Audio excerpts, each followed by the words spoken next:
देवदेव महादेव जिते बरजात्री बाहर से तो तेल हलदी कार्यक्रम फाटी पड़ुची पूरा परिवेश आप देखु सबुठी खुशीर माहौल उत्साहर माहौल आम बर्तमान समय झाड़ुआपड़े अच्छू जे कि भाव में समस्ते तेल हलदी कार्यक्रम को नहीं एक उत्सवर माहौल देखा मिली जिते बर पिता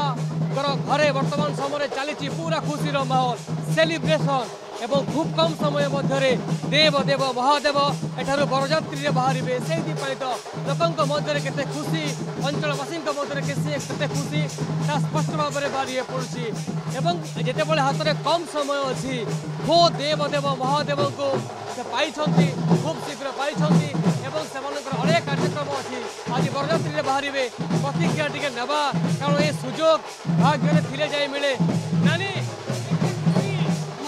पहला नमस्कार मनस्मृति एते खुशी कि हम नाचर चली पड़े कि आम बहुत खुशी अच्छे माँ मौसी मैंने बहुत खुशी अरे सब वर्ष आम टाके दिन एंता बहुत बहुत लाଗୁଛି हल्दी भी लगाई सारे ना भगवान को बहुत बढ़िया लाଗୁଛି यहाँ तेरे चाली तो मजा लाଗୁଛି बहुत खुशी आ गई बहुत भल लाଗୁଛି चल आप देखुले जो झाड़ुआपड़ दृश्य आप देखु सबू माँ मानकर पाखरे से हलदी अच्छी परस्पर को आज हलदी बोली ये गोटे शुभ दिन को मनाउछंती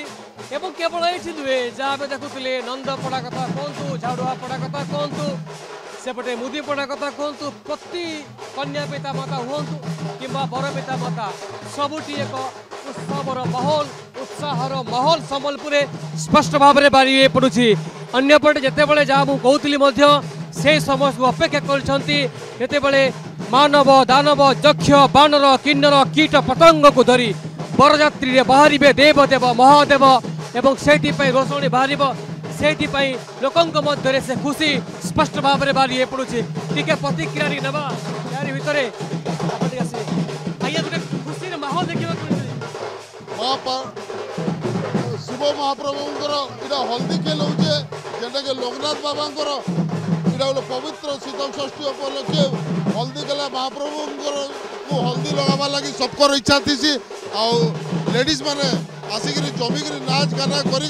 हल्दी निजे माखिक महाप्रभु शिव महाप्रभु को हल्दी मकौच आ धूमधाम रे पालन कर लेडीज माने नाच गाना कर उल्लास सहित हल्दी मका कार्यक्रम चली शुणुले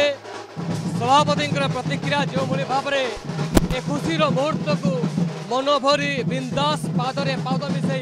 उपभोग कर भितर खूब कम समय मध्य बरजात्री बाहर बरजात्री वर्तमान समय पूरा प्रस्तुति जहाँ मुझे कहती देव दानव मानव को धरी बरजात्री बाहर देव देव महादेव संबलपुर कैमरा पर्सन निरुषा साबित